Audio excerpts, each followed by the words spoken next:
صحابہ رضی اللہ تعالیٰ عنہ نے دین کو بچانے کے لیے کیا ہے، صحابہ رضی اللہ تعالیٰ عنہ نے دین کو بچانے کے لیے اپنا گھر مال بیوی بچے سب کچھ قربان کر دیا۔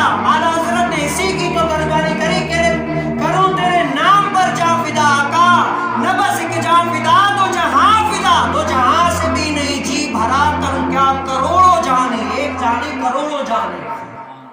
کہ دین کو بچانے کے لیے صحابہ کرام رضی اللہ تعالیٰ عنہ نے مال بچے بیوی سب کچھ قربان کر کے دین کو بچا کر گئے۔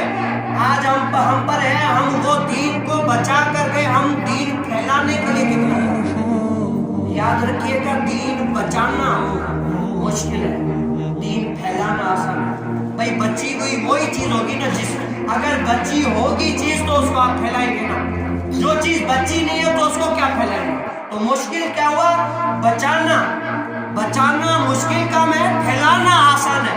تو مشکل کام تو حضور علیہ السلام کے توسل سے، حضور علیہ السلام کی نظر عنایت سے صحابہ کرام رضی اللہ تعالیٰ عنہ دین کو گردنیں کٹا کر بھی بچا کر چلے گئے۔ آج ہم نے دین کو پھیلانے کے لیے کتنی کوشش کی ہے کہ آگے دین کا پیغام پہنچ جائے، گلی گلی نگر نگر ہر جگہ جو ہے نا دین کا پیغام پہنچ جائے۔ آج میں اپنے گریبان میں دیکھوں، ہم اپنے گریبان میں دیکھیں، اور یہ صرف مولویوں کی نہیں ہے کہ مولوی ہی صرف کہے گا کہ نہیں، یہ ہے کہ ہم دعوت دیں گے، مولوی کام کریں گے، مولوی پوچھیں گے کہ ہاں بس نماز پڑھنے کے لیے آؤ، مولوی کا کام نہیں، سب کا کام۔